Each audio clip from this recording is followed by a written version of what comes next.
Okay, so this is another in a series of Gracie's greenhouse updates, and as you can see by the flannel shirt and the arms crossed posture, it's cold, man. It's freezing here pretty much every night, and we're filling the planter boxes. Joseph, if you could get a shot of the planter boxes.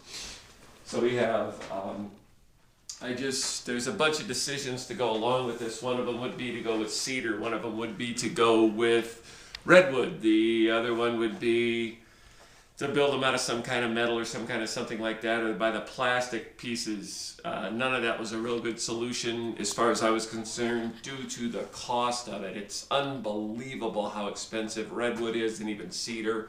And trying to make something structural out of cedar wasn't that great either. So what we ended up doing was just, if you could show this, we just got regular old dirt trash Doug pine, Doug fir, or the stuff that they make 2x4s, or in this case 2x12s out of.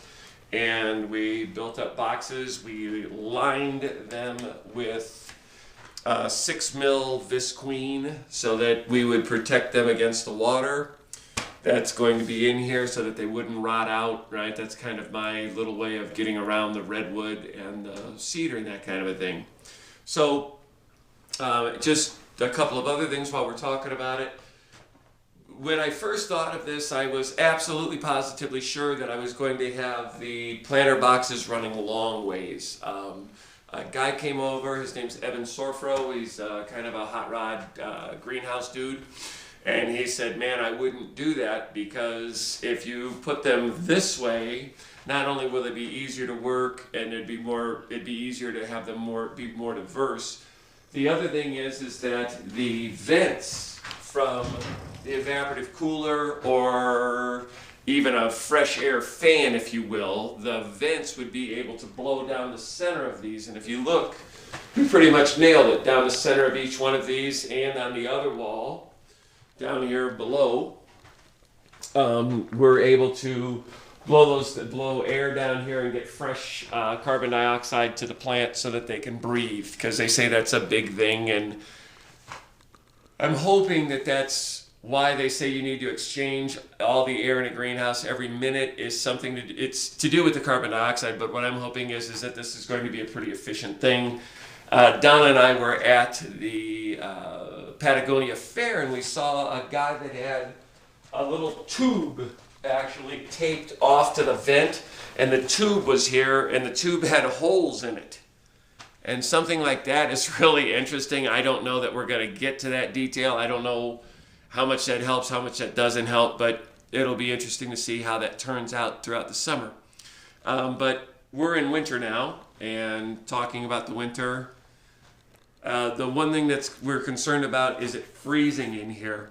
So if we could do a cutaway view of the planter boxes, what we've actually done is we've put the Mr. PEX or the PEX tubing A or 1 or whatever the hell they call it. This is the more expensive PEX. We were going to go with, and the people that I had quote this, I ended up buying this from Blue Ridge. Really nice guys, really helped out a lot. I ended up buying it. They quoted it with the PEX B, I think it is, the white PEX. That's not nearly as expensive as this. The reason why Joseph and I decided to go with this is we were very concerned with it freezing in here. Let's say that something happened and we didn't plant this one year. This PEX A tubing, it's basically unfreezable in as much as it will always be able to expand as much as the frozen water, and it will not split and crack and create a leak, right? So there's 1,000 feet, 1,000 linear feet of this minus, I don't know, what do we end up with, Joseph, 10 feet? So I feel totally confident in saying there's 990 feet of this PEX tubing in each and every one of these planter boxes. Another thing we did is we built up these little things. The guys with the PEX or Blue Ridge or the other place, Radiant Heat Systems or something like that.com. The thing that those guys were always talking about was having a metal grid, like an expanded, like those 4x4 little fence things that you would see. they were always talking about having one of those in there and then zip tying this PEX tubing to it. The reason that we didn't want to do that is we didn't want the metal in there constantly exposed to water to rust, right? Because we didn't want that kind of a kinky reggy situation going on in here. So what we ended up doing, I don't know if we shot these things before, but what we used to have for spreader pieces in here was we would have pieces in here with a galvanized little 90 on there, and they were screwed in, and it was much easier to screw them in. You didn't have to drill a hole through this wood and hit that wood and blah, blah, blah, blah, blah. You didn't have to do any of that, but the more you think about the metal being in there and the galvanized being in there and the galvanized leaching into the soil and poisoning your plants, the more you realize that's really not a long-term answer to this problem. So what we did was we went with 2x4s, which are kind of mellow and kind of easy and kind of biodegradable. And then we went with these plastic bushing deals that actually go in. So you drill an 1 3/8 hole through the 2x4. If we look over here, this is the 1 3/8 hole, and then we have it bushed out with this. And please come out of there. And then this is the little bushing guy that goes in there. And we didn't screw it in. We weren't really nervous about that. This stuff seems incredibly calm. We've run the pump now a bunch, and there's no problem with it. So this was our solution to that.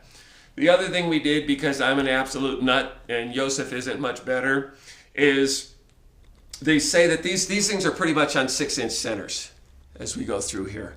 The one thing we didn't do is we never made these, even though it cost us a little extra length. We never went in here and back through here because we didn't like the way the tubing looked when we kinked it that hard. I'm looking for a piece. Hold on just one second.